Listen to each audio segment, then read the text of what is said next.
Untamed is going to be untamed. It's going to be a little crazy. I want to talk to my people. I want to talk to my brothers and sisters. We can have grace and humility in how we interact with other people. Oh, hot dog, look at you. And nobody talked about what's really happening. And let's have conversations about what truth is.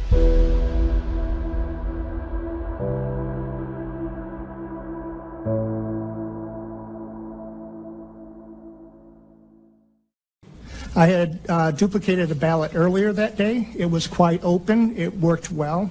I was asked by a table supervisor to participate in it. The ballot was stained. We worked through it. Everything was cool. We went to this one, and they were duplicating it, and I told the table manager that I needed to see those results, and he said I couldn't. And I said, why not? This is my job. I need to be able to see what the differences are between these two.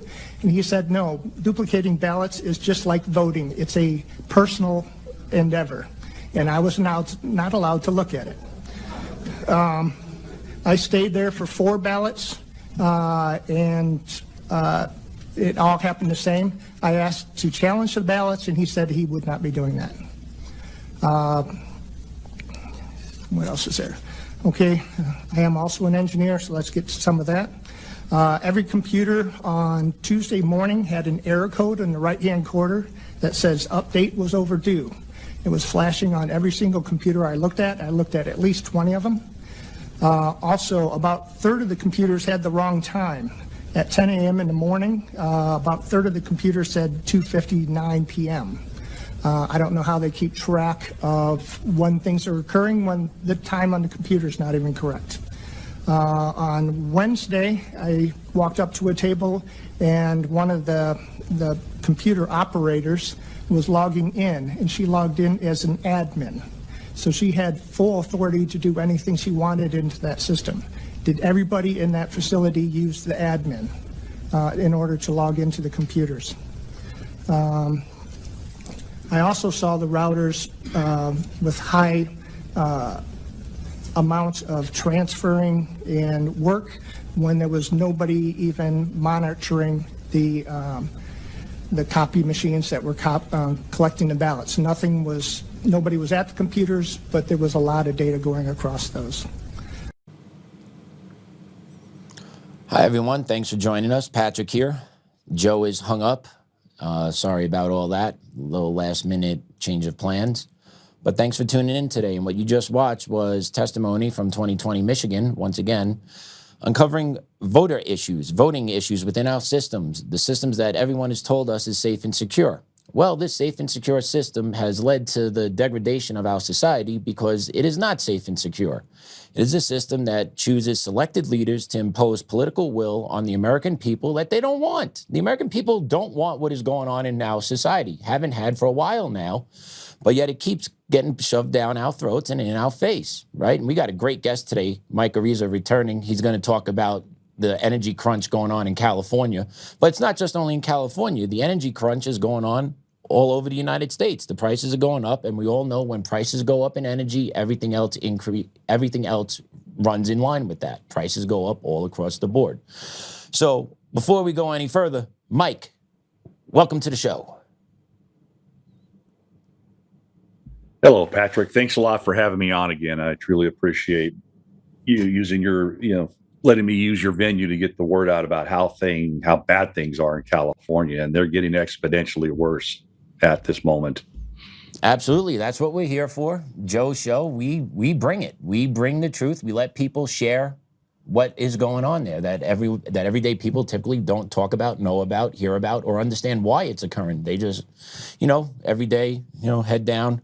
I'm working 9-10 hours a day. Don't know really what's going on. Oh, I got to pay this much. No, but this is systemically being done to us. Correct, Mike? Is this purposely being done to us?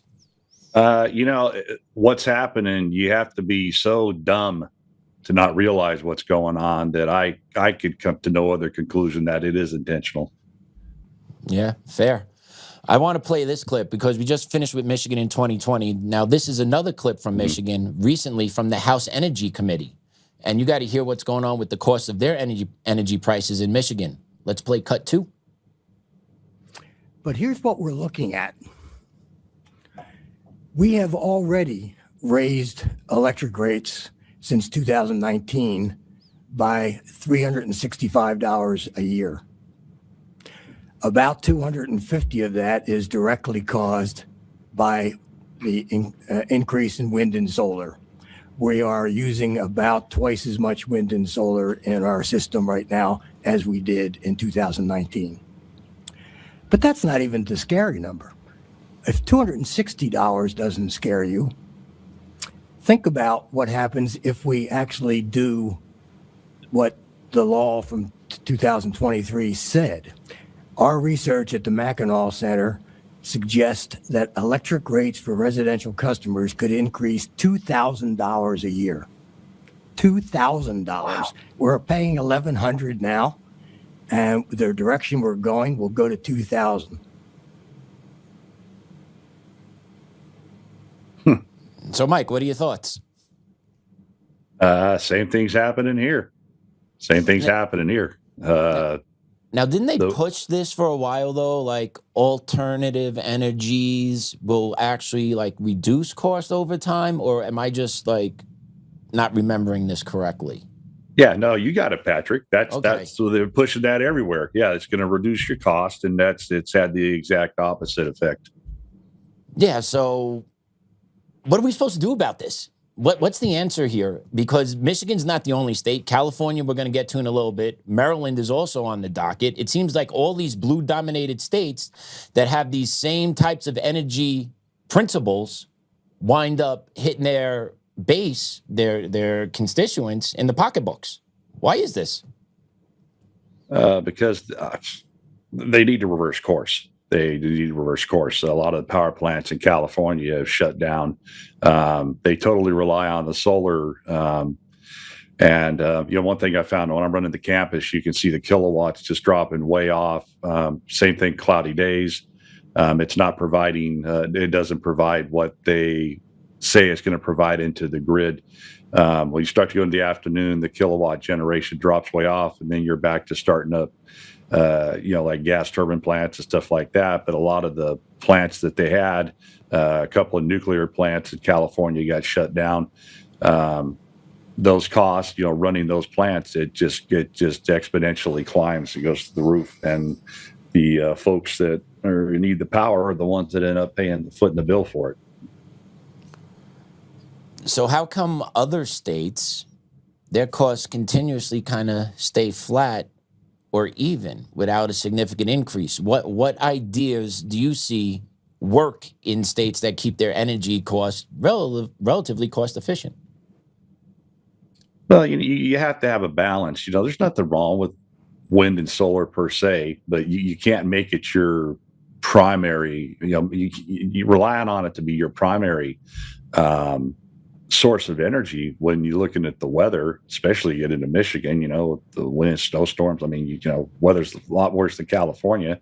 And even in California, with your changing weather conditions, it affects your main supply. When you're affecting your main power supply, then that's when you run into trouble. They're not factoring that in. It's kind of like what they're trying to do with EVs in California. They're not factoring in all the cost associated with that. Yeah, and it just seems like they are more dead set on this is what we're going to do. Doesn't matter if it's better or worse, but this is the way we're going because we say it is. It's the old double down. Like you said, they need to reverse course, but do you ever see that side ever reverse course on any policies? Well, no, and in California, we're heading off a cliff right now. We're just literally, Patrick, we are totally going off a cliff. We're in a worse position than the state has ever been in, and it's getting worse. Going to California specifically off of our fuel production, because a lot of the power plants in California that are here are still using natural gas or using fuel. So the fact that we're not producing our own crude oil, and now we're not producing all of our fuel, our gasoline, jet, and diesel, it's really gotten the state in trouble. Fair. And you're not the only state. And just real quick, for quick reference, what's the average cost of a tank of regular gas out in California today? Minimum prices right now are about $5.50 to $6 a gallon, but I got a farmer sent me a picture of Oakdale where diesel was $9.30 a gallon and the gasoline was $7.80. You get in towards the cities, San Francisco, Sacramento, especially down in LA, you're pushing $7-8 a gallon now, and that's just the beginning. It's about to get a lot worse. Fair. And what percentage of that do you figure of the overall cost of that for that gallon of either diesel unleaded? What percentage of that overall price is due to taxation put onto it by the state? Yeah, well, California has the highest state tax of any state in the country. You got your low carbon fuel taxes, your cap and invest taxes. They even tax you for tanks that are underground at gas stations. There's even like 2 cents a gallon in that. And then there's an automatic price increase that occurs on July 1st. Coupled right now with typically it's like $1.80 a gallon with all the fees and the taxes somewhere there. But now it's increasing as the price of fuel increases because our supplies now are almost at a historical low in the state. Our supply of gasoline, jet fuel, gasoline, and diesel, they're at very low levels right now, and they're about to get much lower. Yeah, it's just not a good mix. And we got the war going on in Iran, right? I believe the Strait of Hormuz is still blockaded today. Now, are you seeing a relatively sharp increase in prices of oil across the board? Or what are you seeing with the international flow and pricing of oil right now? Well, same thing everybody else is seeing. It's been going up, going down. If it opens back up, the strait opens back up. Obviously, it's going to go back down. California is hit particularly hard because the rest of the country is not directly affected by the Strait of Hormuz. California is, and it got itself in this situation. Permits and wells have dropped off 92% since Governor Newsom took over, and so our crude oil production's way down. Where you got a state that has the 5th largest oil reserves in the country should be producing its own crude oil, which it used to do for its refineries. We're importing 60% of it. So right now we have a bullet coming at us from the imports from Asia, from India, South Korea, Singapore, and China. They stopped shipping us fuel about March 20th, I think it was. They stopped shipping fuel across the ocean to us. Because they had to cut all their refineries back from the Strait of Hormuz because they get all their crude oils coming from the Middle East. California, this is the ironic part of all. I've told people back in the 70s, excuse me, when we had a crude oil embargo, once the crude oil came back, we still had the refineries to come back up and get us out of the trouble we were in and the country lined out. But now California, we had 40 refineries. Now we're down to 7. So with that crude oil import from the Middle East that California has taken, no place else in the country's taken. It's just California. Right now, our refineries are cut back. Their rates are cut back. So we are making less jet fuel, diesel, and gasoline with the 7 refineries that we normally would. And now we got these imports that are about to drop off the cliff. They're stopped. So we're going to, California, unfortunately, in about 2 or 3 weeks is going to start seeing shortages across the entire state, and it's going to cascade into Reno, Vegas, and Phoenix. I suspect, knowing the numbers, moderate to actually severe shortages. That's where we're heading. And that'll creep up nationally, would you figure, eventually? It shouldn't affect nationally. It's California's own special policy problem created by the governor and the rogue Air Resource Board, the Energy Commission. It's solely a problem created by California. No state in the union is dependent on jet fuel, diesel, and gasoline production like California is. You're relying on foreign sources. Australia, New Zealand, the Philippines, they all, they went in down the same path California did, to where they're totally relying on imports. And right now, Australia's rationing big time. New Zealand's a basket case. The Philippines, they're in trouble. All of the countries like South Korea that supplied their fuel, India, Singapore that supplied their fuel, they had to cut back because the crude oil from the Strait of Hormuz got cut back. So those refineries had to, all of them. Andy Waltz confirmed it a couple of weeks ago that all of the refineries, Chevron refineries in Asia, are cut back. They are on reduced rates, which means those, if you have a Chevron refinery that's in South Korea and you cut back, you got to take care of South Korea. Right. You can't ship the excess off anywhere, California or any other place, that normally would receive fuel, Australia, the Philippines. So we're in that pool with the other countries right now that are rationing and hurting, and it's about to hit us. The last of the ships that have been loaded with fuel, probably about a week now worth of them, but after that, there's nothing behind them. There's a huge hole, and it's going to last for months, because we're importing 40 to 42% of our fuel is imported from these foreign sources. You're talking about the state of California. Just the state of California, and Reno, Vegas, and Phoenix are totally dependent on us.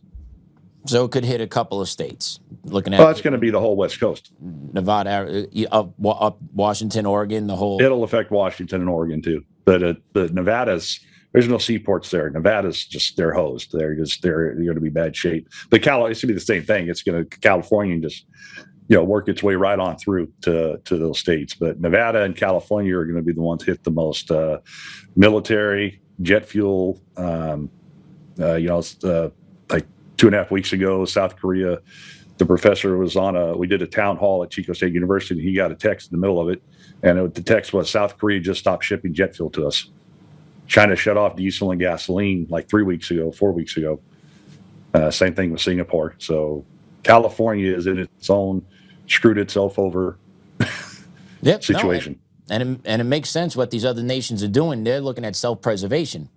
They're not worried about shipping out their oil because they're worried about where the next batch is coming from. So everyone's just kind of hunkering down to see how this plays out. And they have to. It's contractual too. You're in a host country. You're not going to starve them of fuel. Correct. It's just not good policy. No, I absolutely makes sense. That's business. That's their business. And if in Indonesia, right? If you're dependent on fuel coming in that you got to refine to send out, but your country's going to need that fuel because you're not sure when the shipments are going to be coming. You're going to be holding on. Yeah. You're going to be holding on to that. And from what I've seen, I don't know if there's any timetable for how or when the strait's going to open up. Have you heard anything or know anything, or I haven't heard playing out? Well, as far as the strait, it'll open up. I'm really impressed with the president's strategy right now. But California is its own animal. Back in when I first met Assemblyman Ellis and Professor Miche, we had a meeting, and then back on October 21st, we wrote our 10-page report on force readiness and the impact of the military and what California's policies were doing. We called for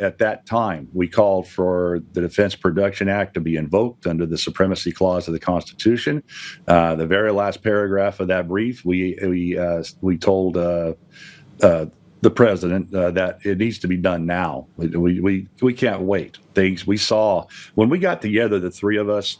We have 120 years of experience in the industry between the three of us, where the professor's like the researcher, Assemblyman Ellis is the scientist, but he has multiple companies in refineries all over the country. And then I ran Valero, I ran Flying J. So I literally flew the plane. The professor calls me the practitioner. But within that first meeting, we got halfway through it, and we realized that we're in a lot bigger problem than any of us individually had thought we were when we put our collective knowledge together. So the professor went to Washington, D.C. That brief was published on October 21st. Then, before Phillips and Wilmington shut down and before Valero and Benicia shut down, Andy Waltz, CEO, 2 weeks later on September 5th, I'm taking this off an interview he did. He said, I think we are already at that crisis mode. I think we're already there. So here's the CEO of Chevron saying California is at a crisis mode. And California, its governor, its air board have been at war with the refineries for 20 years. They need to sit down. They need to change the way that they are doing business. It's affecting multiple businesses, especially the cap and trade, which has resulted in a lot of businesses leaving California, not just refining. Then what happened? Wilmington shut down on October 17th, and we were concerned, the three of us were concerned that when it shut down, we would reach the limit of our infrastructure in the state to offload fuel tankers. If the fuel could be made elsewhere, which they were able to do, that we would actually reach our limit at a limit of our ability to offload the tankers as they showed up. That didn't happen then, but almost at the same time, by coincidence, Valero canceled their crude oil contracts. And originally they stated they were going to shut down in April. Well, when they canceled their crude oil contracts, we kind of figured that they were probably shutting down around January because there's no way they were going to make it to April. And that's exactly what happened. January 31st, they pulled feed from the crude unit. 2 days later, the professor received thermal imaging reports saying that the refinery was cold. Then what happened, and this is where we found out that we've reached this infrastructure limit, because within a week, prices in California started going up.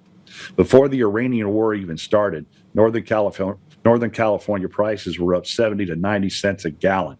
And that's because we had reached that critical infrastructure limit. When Valero went down, it was 4.3 to 4.5 million gallons of gasoline a day, 1.3 to 1.5 million gallons a day of jet and diesel. And we just reached a limit where you could not offload ships fast enough. When I went to pick my wife up at San Francisco, San Pablo Bay, I was looking out, and there were like 10 ships sitting out there with their stacks running, and they were all fuels tankers waiting to offload. So Valero went down. Then the news media kept reporting they were going down in April, and it said no, they were down January 31st, and that caused the prices to start increasing, which we had all predicted. The three predicted this was going to happen. And then the state, not listening to Andy Waltz, instead of say, hey, well, yeah, let's go ahead and get together. Let's have some meetings here. Let's talk about all this stuff. What do we need to do to help facilitate, your refineries to run, to stay here, maintain your sustainability in the state. They doubled down and changed the cap and invest. They're voting on these amendments in May. The cap and invest, which is cap and trade, they changed the name. That's going to raise Chevron's costs by like $500 million. And then the PBF Corporation, it goes up 400% to like $340 million. Now, keep in mind, these refineries will shut down every 4 or 5 years. They'll do a maintenance period. They'll spend $300, $400, up to $1 billion maintaining and upgrading their refineries. And they expect it to run for the next 5 years and make some profit. Right. But they've been hemorrhaging money. And now the state wants to cause them to hemorrhage a whole bunch of money. And the kicker on this is all over the green stuff and, carbon and all this other crap. Well, the polluting refineries in the other countries and that send the polluting ships across the ocean, they don't have to pay this. It's just the in-state refineries that have to pay this fee. So what happened about 2 weeks ago, and this was unprecedented in history. About 2 weeks ago, Chevron, Marathon, and PBF all sent a letter to the Air Resource Board and to the governor telling them, we are willing to sit down with you on this new cap and invest, and these amendments are going to vote on. They said, we are willing to sit down with you and talk about this. We need to talk about this. If not, the viability, it's untainable. We are probably going to shut down our refineries and leave. That means the 6 of the remaining 7 refineries would shut down. And it's like Valero. Valero Benicia went down from the economic standpoint for their company. It made more sense to them to take a $1.1 billion loss to just shut down and leave and get out of the state. And when they announced that, their stock went up. But now Chevron, but now Chevron, if these 3 companies shut down, and the thing is, they know what's going to happen to the state. This letter they sent to the board and to the governor, it was a courtesy letter saying, hey, we're done with this. We're totally done with this, okay? This is over the top. You have to sit down and talk with us about this. We're not doing this. They're basically saying, if you don't sit down and talk with us, we're done. We're going to shut down. And they're not taking it lightly. Andy Walsh, the CEOs of Marathon and PBF, they know what's going to happen to this state. Like Andy Waltz says, Chevron, which I worked there for about a long time ago, they make 60% of the jet fuel for San Francisco. PBF makes the other 40%. That's a real easy number. Yeah. 100%. Yeah. Okay, so San Francisco, Oakland, San Jose, Sacramento, Los Angeles, Orange County, all those airports gone. And there won't be enough jet fuel for the military. The military, that's where right now the military is at big time risk because Valero supplied Travis. It's down. The other thing is diesel. That's a big one. The Port of Los Angeles, it's more food for our country coming through the Port of Los Angeles than any location in the country. And the port at Long Beach and the port at Oakland up north. You have no diesel, they're down. They're not running. Everything coming in stops. Cities have 3 to 4 days of food, 5 days tops. You have no diesel, you're not transporting food. And it doesn't matter how much money you have. If you show up at a grocery store for a stalk of lettuce, you're somebody that's rich. If it's not there, you're not going to get it. And that's where the real danger is lying.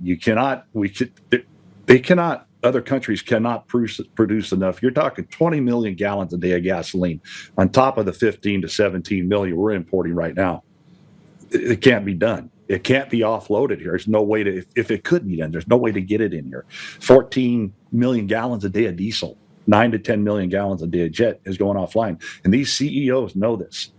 And the part that's crazy, well, the whole California's damn government's crazy, but they haven't even really responded to these companies. This is unprecedented in history. This has never been done before. And that's what I was just going to ask you. Just listening you talk through and explain all that very clearly. My simple question was going to be to you, what are the lawmakers looking to do? Nothing right now. They haven't responded. Perfect. Sounds about right. Now, follow-up question. Is this willful ignorance on their part? Or are they more compromised by special interests, forcing them not to respond? Which one do you think it is? Well, I don't want to put words in Assemblyman Ellis's mouth, but he's asked that question sometimes when we do, we're on different things together, and he says some of his colleagues, they listen, they understand, they agree with him, but they're afraid to go against the party and go against the governor, which is it's sad.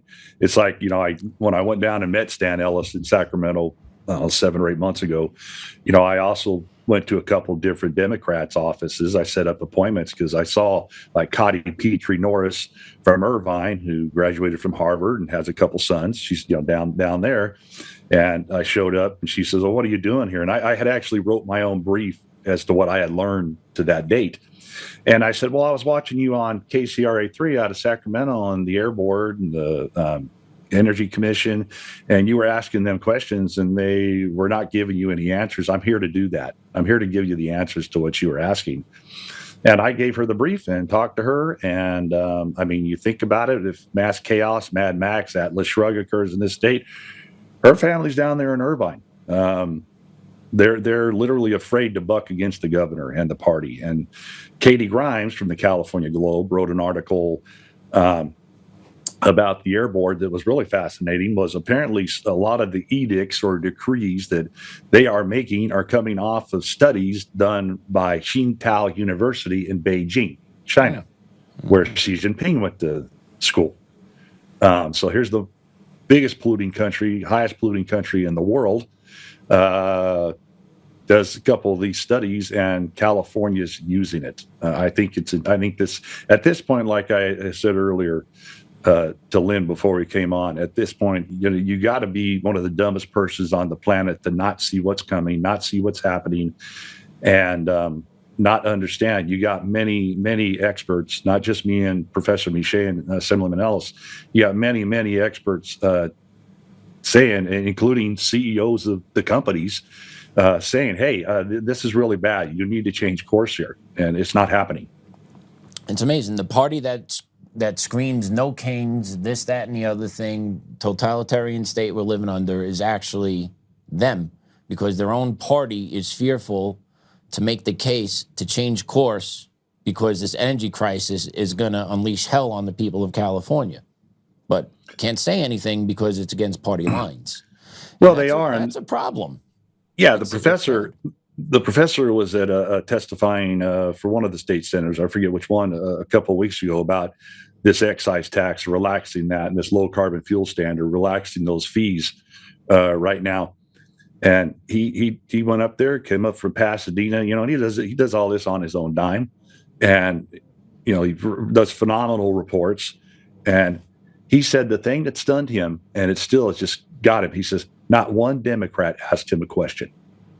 Not one single Democrat after he finished asked him a question about anything. So yes, it's to that point. So what's going on now? The professor, along with Professor Miche, USC, and I believe it was Professor Richter from Berkeley, they got together and they wrote 7 executive orders, sent up to Washington.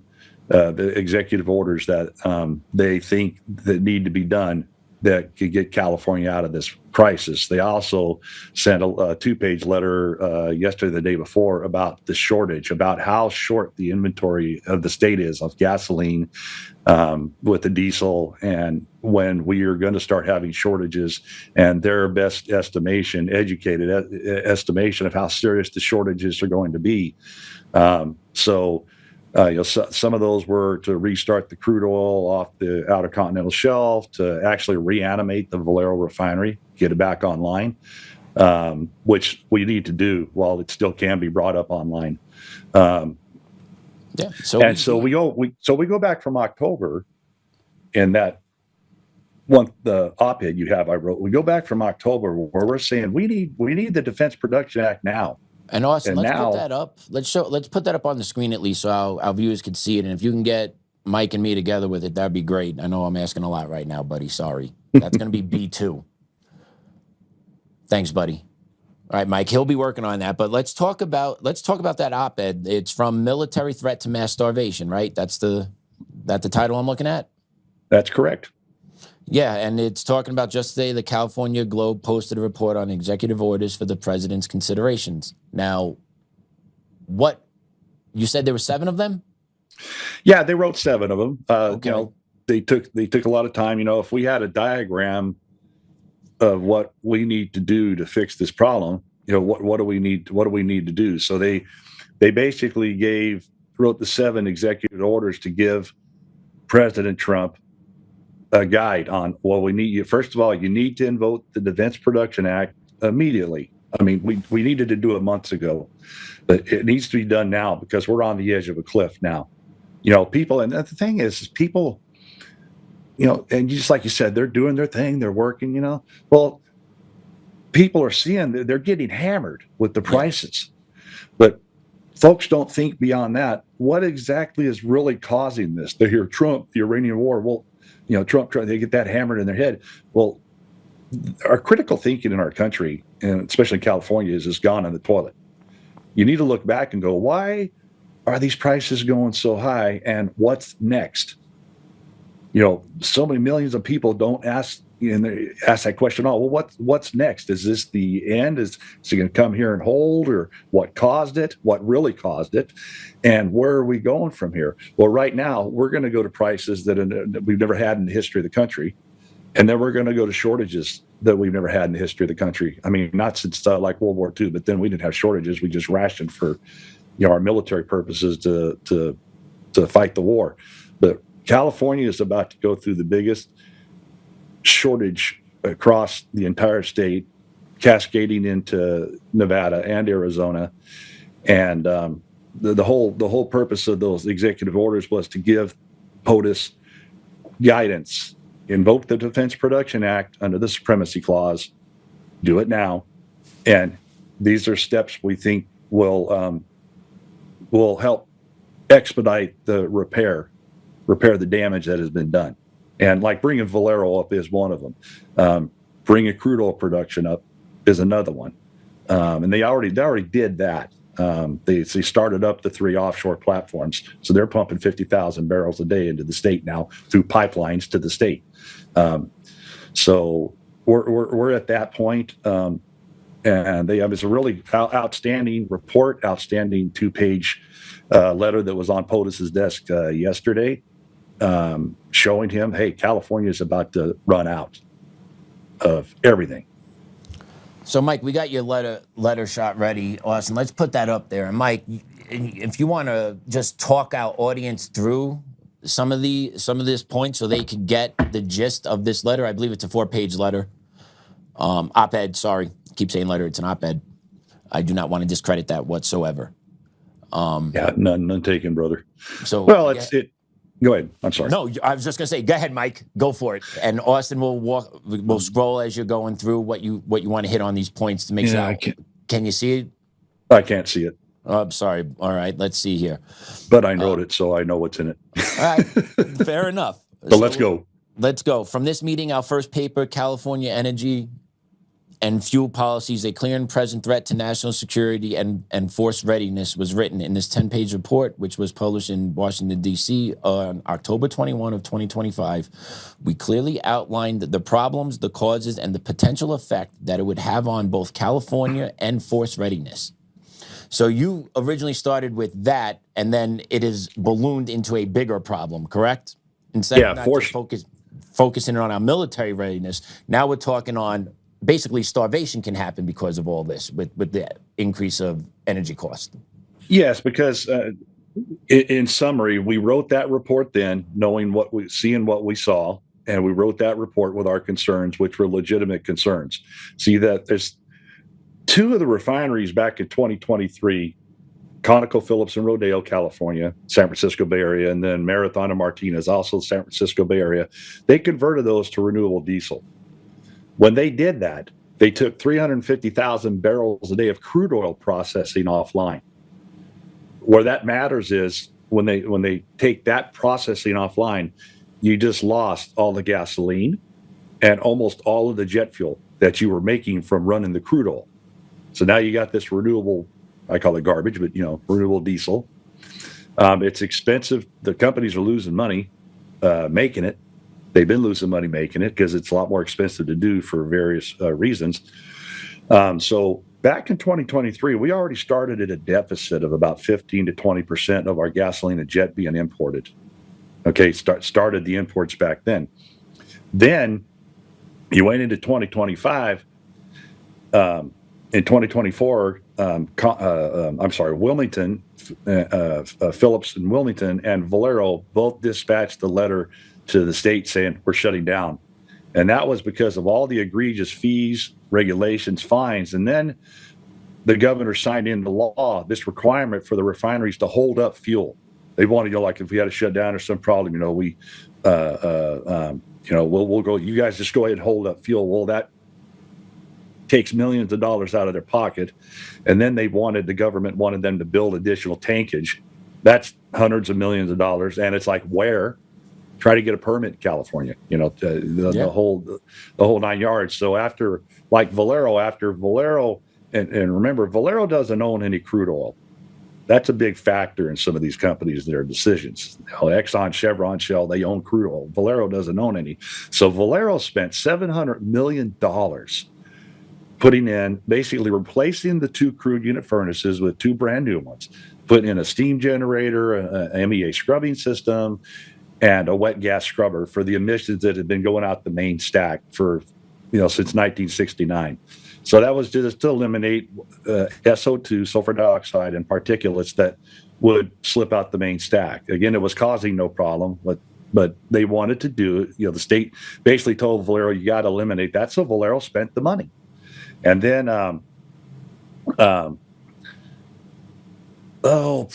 probably like 10 months ago, year ago, maybe about 10 months ago. No, before that, a little over a year ago. Anyway, the Air District fined them the largest fine in the history of the state, the Bay Area Air Quality Management District, on their hydrogen generation unit, which makes hydrogen and CO2. It's the cleanest unit in any refinery. And the state was claiming, well, they're discharging, for like 15 years, have been discharging carbon, cancer-causing agents and discharging reproductive harm agents. But if you go back to 1969, when they opened, there have been no elevated cases of cancer or reproductive harm problems in the city of Benicia, the industrial park, and all the workers. There's been nothing. There's no evidence of that at all. So Valero, San Antonio is like, okay, this is enough. We're done with this. And the kicker on this one, which, a massive conflict of interest, the Bay Area Air Quality Management District changed the way the fine was distributed. Of the $82 million, I think 40 of it went to this. 40 million went to the city of Benicia, the affected community that wasn't affected. And the mayor of Benicia is on the air board. So Valero's like, we're done. We're out. The state tried to court them at the end of November, offered them like $240 million. Hey, we'll give you this money. Could you guys go ahead and stay open? And Valero said, no, we're going to take $1.1 billion loss and we're out of here. We're done with you. So that, it went from there. And then all of the, we reached that infrastructure limit. Valero went down. Travis's jet fuel supply went offline. Now Chevron has to make it. So we're basically importing what Valero made, diesel jet gasoline, trying to import it, but we can't import that whole amount. We're at the infrastructure limit. And then like I said, with the cap and invest, you got CEO Andy Waltz back in September saying we're at the crisis mode now. We're there. September, 2 weeks after our brief. Wilmington shut down. Valero shut down, and then the state, instead of listening to Andy Waltz, and I'm sure he wasn't the only CEO telling the state, hey, you guys need to work with us here. Your industries are leaving California left and right. Yamaha, Budweiser, a whole bunch of industries they're shut down and leaving. The state doubled down with that cap and invest, and then you have the three letters from the companies, again, unprecedented in history, never happened before, basically threatening to shut down if they don't negotiate with them on the cap and invest. That's where they said, we're done. We're drawing the line right now. This is the line. And then the professor and his colleagues, Professor Miche and his colleagues, went ahead and drafted the executive orders. Also, again, say, hey, you need to end votes. You got the Defense Production Act for the offshore oil platforms, and that oil's restarted.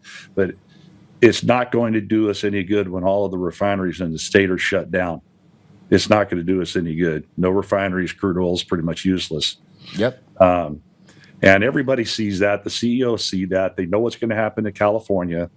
So at least from October all the way till now, we've been, us and the CEOs and different people in the industry have been saying, hey, you got to do the Defense Production Act for the refineries. You got to save the damn refineries. The refinery industry is crashing, and the state's going to go in the toilet. Yep, and you need that to produce gas and fuel, plain and simple. Well, jet fuel, diesel. You need to refine the oil. It doesn't go from the ground into the machines. There's a process to get the oil ready for the machines, and if you don't have that process to get the oil ready for the machines are no good, and the oil is no good either. And a big one with the military is if Red Hill in Hawaii is down. That used to be the big fuel supply, but that's been shut down. So now we have, I think, in Guam, maybe Australia. Well, look at Australia right now. They're choking. They're rationing. If something happens to those fuels terminals, it's California supporting the entire military. If there's some type of issue in the Indo-Pacific theater, it's going to be California mainly supporting it. And then, it's, I heard one time it was like, hey, China, will you please keep supplying us with jet fuel while we're defending you against Taiwan? You mean the other way around? Well, that's what I mean. You got to keep giving us, supplying us jet fuel in California because we were stupid and we shut down our damn refineries. Yeah. We made them all shut down, and now we can't take care of ourselves. And right now, that's where we're heading with the shortages because we can't refine our own. This whole state was like a country. Yeah, it's huge. It's huge. It's huge. The economy was huge. Self-sufficiency should be self-sufficient, if not dominating the American economy. Yes, and it used to be. Building ships, building planes. In California, building nuclear submarines on Mare Island. California is the fifth largest reserve of oil in the country, and it used to actually export crude oil. And it had crude oil supplied for all of its refineries, and all of its 41 refineries back in the day made all of the fuel that California ever needed. That's why, you'll hear it's an energy island. Well, no pipelines were ran to California because it didn't need it. The rest of the country needed to interconnect, from the Gulf and up in the refineries in Oklahoma and the East Coast, that they needed to interconnect to the rest of the states with their fuel and the crude oil runs. But California never needed it. It wasn't until Newsom and these Democrats got a hold of got a hold of that industry, along with many other industries, but especially this one, because this is 8% of California's GDP. Okay, the refining industry. If you lose that, you don't have the other 92%. You're down. That's a big number. And you sent us this picture. Let's put this up, Austin, B3. It's a picture from a gas station. You got this purple sign. California has the highest gas taxes and fees in America. Is this that? There it is, right there. Is this a movement going on in California? These signs going up all over the place. Are you behind this? What do we got with this? Or is this just bringing awareness? What do we got? Straight up, that is Chevron trying to cast out a lifeline to the state. There's another sign that's much more prevalent where it shows. Let's go to B4, Austin. Let's go to the other one, right? You talking about the one about Sacramento? I believe that one right there. Sacramento policies did this. Yeah, I talked to Mike Umbro a couple of days ago. He said they're coming up. Those signs are going up all down in San Diego. They're going up in the entire state. It is a campaign by Chevron to make awareness, because, like I said, Pat, the CEOs, they know what's going to happen, and Newsom, they blame everybody but themselves, especially Trump. They blame the war, which it's totally California's policies by the governor and by this rogue air board that have caused this. And this is Chevron's. I call it Chevron's last ditch effort to bring up awareness. It's like, people, you're pulling up to the pump. Here's this big sign. Here's this QR code. Check it out. Okay, this is what's really going on. You're not being told this. They're trying to bring up awareness so that the public will start screaming at the governor and start screaming at the the Democrats in the legislature and say, hey, we're done with this. You guys need to fix this. You're telling us one thing, the news is telling us one thing, but looking at this, and then what's going to be interesting is when I'm assuming Trump is going to invoke the Defense Production Act sometime real soon in the near future. What's going to be interesting to see what the state does when we have people in gas lines. If the state tries to sue him for invoking the Defense Production Act for the refineries, because it's like that's going to court. That's happening. Yeah, but now that's going to happen. But we've never had in history where people are standing or going to a station and they can't get fuel. We had that 70s. Yes, the 70s. What is that? 50 years ago now? Yeah. But the thing was, we had the refineries. It was crude oil, totally different situation. Correct, but there was still gas rationing lines, right? And back then in the 70s, people, I'm going to say it here, people were more civilized to each other back then. What do you think it's going to look like in 2026 when everyone's the most important person in the world, me first? What's that going to look like if there is your license plate starts with an odd number, you go Monday, Wednesday, Friday, you start with an even, you go Tuesday, Thursday, Saturday. What is that going to look like in America? How's that going to play out? Oh, in California, it's going to be crazy. I mean, look at the toilet paper shortages. Well, I mean, it was insane. It's a whole different mindset. Even all back then, it was a different mindset. I would like to say we were much more resilient. We didn't have our phones or iPads. I mean, I can see some of these people. Oh, gas buddy says there's gas over here. And they go over to this other gas station. Oh man, they're out. Yeah. What the hell? My car's on empty. What do I do now? Yeah, no, it's going to get crazy. It's going to get insane. That's what we're worried about, is total civil unrest.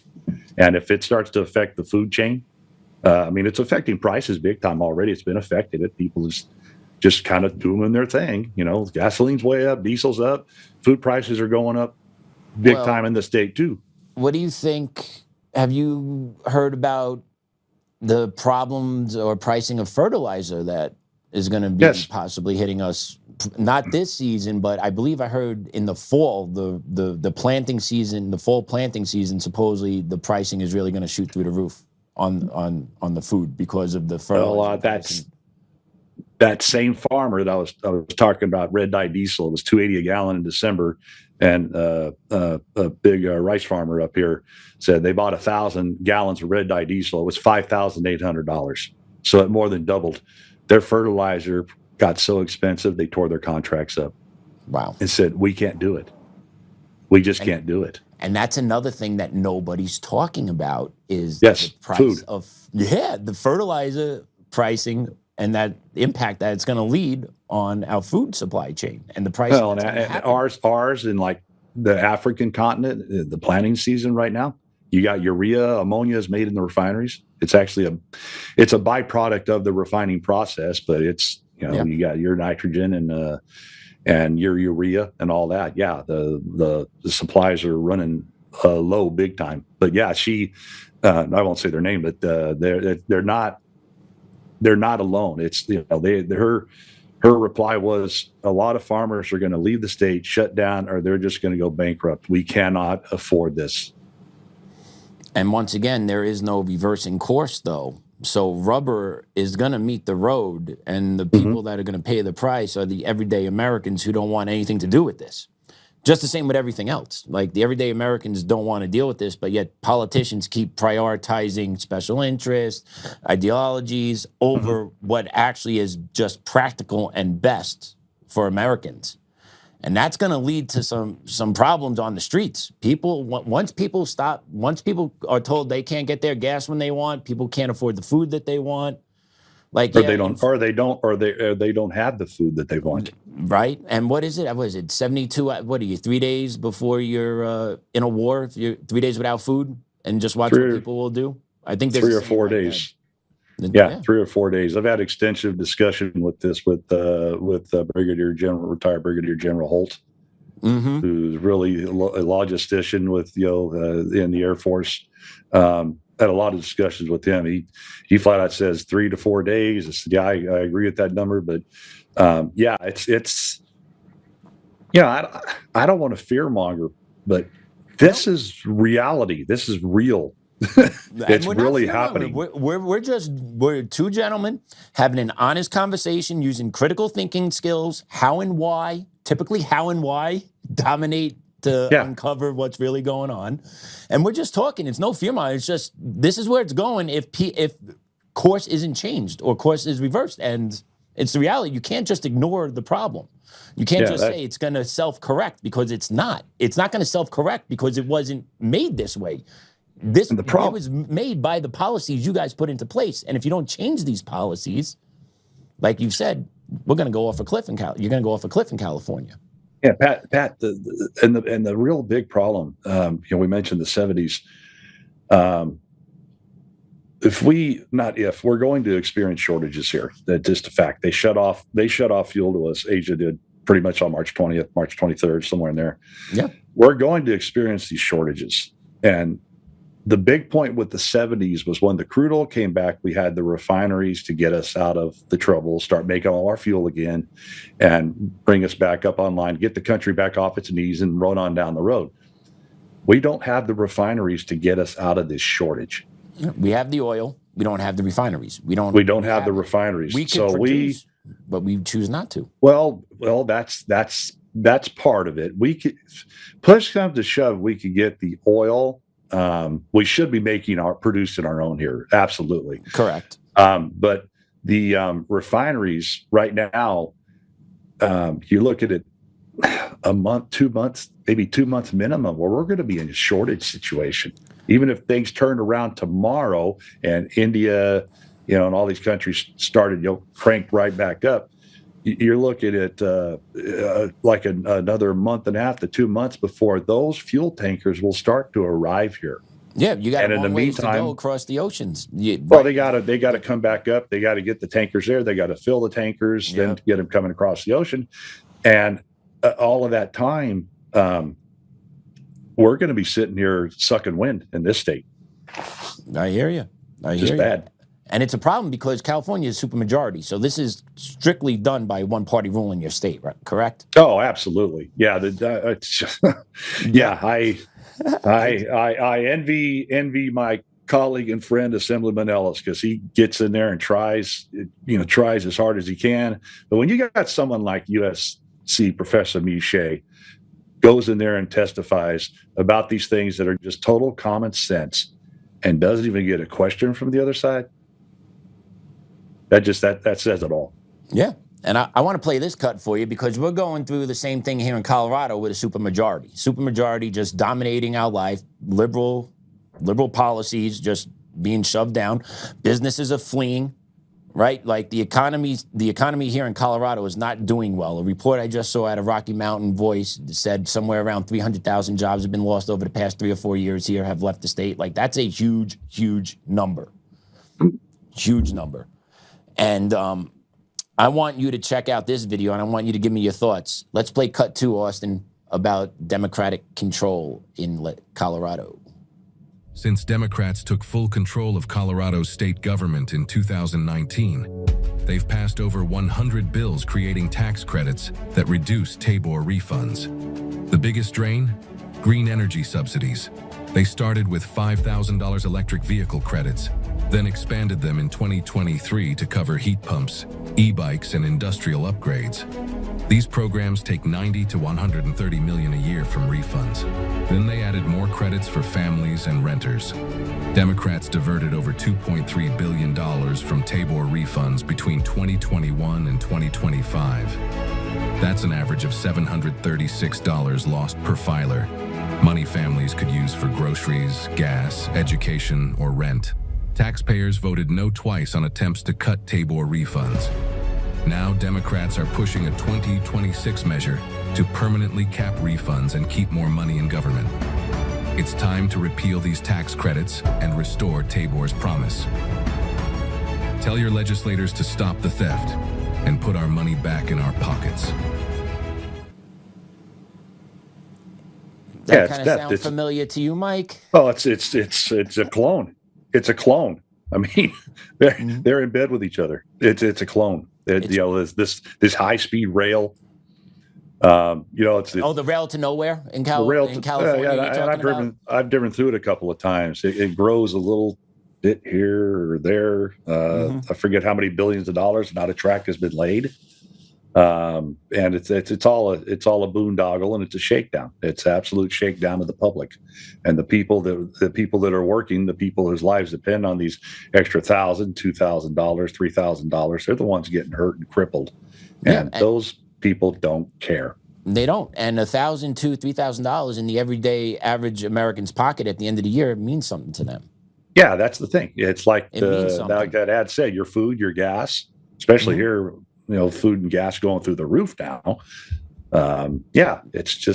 It's a way I could invest for my kid, make sure my kid is set up in the future, right? Just they constantly take. And I don't know if you know this or not, but Colorado actually had over $1 billion surplus budget 5 years ago. And now we're operating in a deficit because of these policies over the past 4 years. Since 2020, it's been off to the races.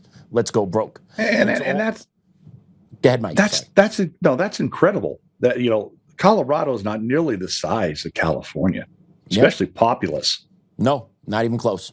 To burn through $1 billion in that state, that's insane. Homelessness through the roof, illegal immigration, right? Entitlements, all those things getting paid out in the medical field, in education, right? Housing, all that stuff gone. Now to the place where Colorado is actually operating in a deficit, and you're telling me these principles work. And yet the people in this state want these principles that constantly take more money out of your pocket. If you're a common sense person, you look at this like, this shit's crazy. Yeah, I want my life back. I want my life back. Leave me alone. Stay out of my pocket.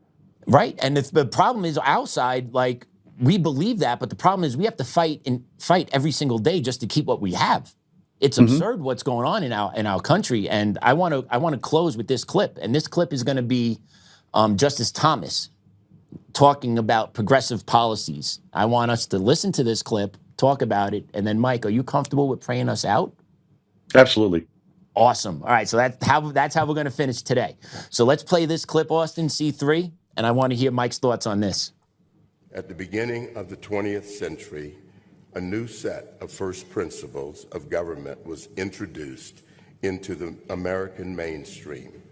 The proponents of this new set of first principles, most prominent among them, the 28th President of our country, Woodrow Wilson, called it progressivism.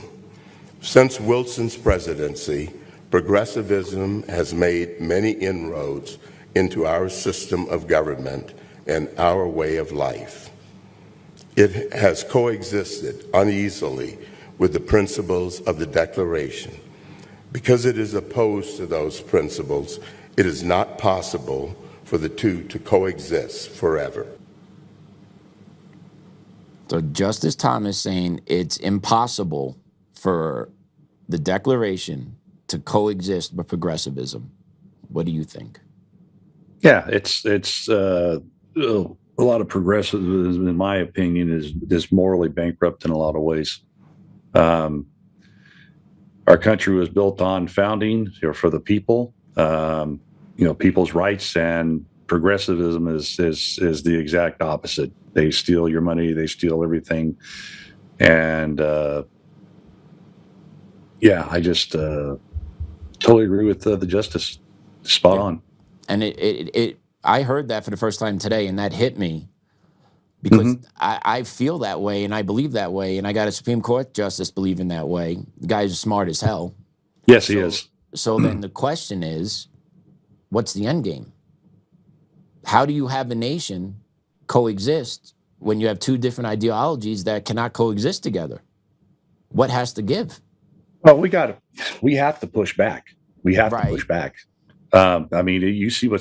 We see what's going on in Colorado, California, Washington State, New York, New Jersey, Chicago. New Jersey's about to elect a radical. I don't know if you've been following this, but they have a special election today for a Republican seat to go to Congress because the representative became governor. They're having a special election in Jersey, and the leading candidate on the Democratic side, who they project is going to win, recently was pictured in a shirt with the Statue of Liberty on it, being handcuffed behind its back and thrown on top of a police car. So I don't know how you can actually have a cohesive government when you have a group of people that believe with that way. With that mindset, yeah. I don't know how we do it. I really don't know how we do it. And outside can only take so much. But also at the same time, outside exercises a lot of restraint because we have families, we have values, we are busy, right? Like we have a life that we're protecting. I fear that it's eventually going to come to our front door, and by that time, it's too late. So we are. I agree with you, Pat. We're at a war. We have a war going on internally in this country. I know, Mike. And it's California is about to get a big taste of it the next 2 or 3 weeks, like has never been seen before. And I pray that it doesn't go off the cliff, but it's not looking good. I hear you, brother. Me too. We don't want to see our own nation hurt. Like we don't want to see our own people put in a difficult spot, regardless. Like it hurts. It bothers me. Like I truly don't want to see Americans hurt. At the same time, when you have these principles that are constantly being enacted, the repercussions are going to be what the repercussions are. And it's just going to be tough to watch. It's going to be tough to watch. Yeah, we're crippling the whole West Coast right now. And people don't realize that Colorado all the way to Maine, to Florida, the whole country can and probably will be impacted by this. California was that shining star in our country, stronghold, strong economy. It's getting ready to crater. Yeah. Oh, boy. Well, let's hope our politicians wake up. Let's hope. That's the best we can do. Hope, pray, spread awareness, let the people get the information, have the people make a decision, have the people get active. Amen. Well, not yet, Mike. You got to pray us out first. You don't start with an amen. We got to end with an amen.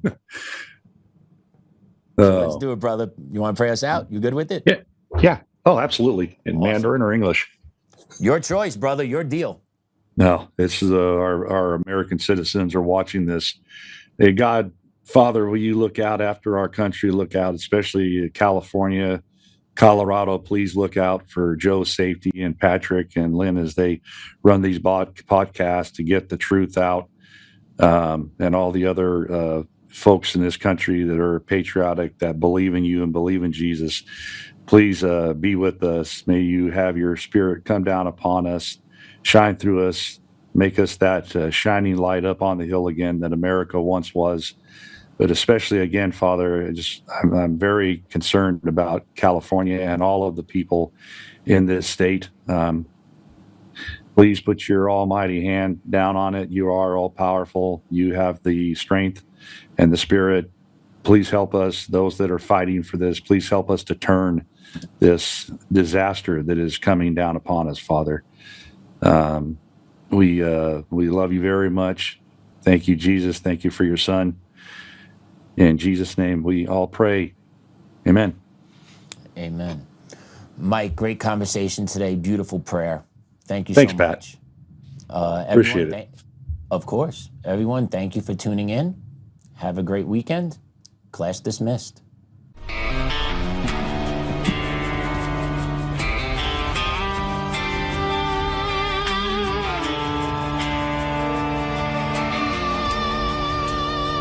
Rise up untamed in the heart of the fire where the wild ones roam. Joe Oltmann's calling, bringing truth back home. From conservative daily to this untamed fire, we shatter the silence, lifting spirits higher. No chains can hold us, no lies can prevail. Authentic and fearless on this rugged trail. Patriots gather under stars and stripes. Untamed nation, igniting the night. Untamed nation, let the truth roll out in this land of the free. Standing proud from sea to shining sea, we won't back down. Catch the fire, wear the crown. Untamed nation, it's our battle song, motivating hearts where the brave belong. Yeah, untamed and wild, forever strong. Play it again all night long.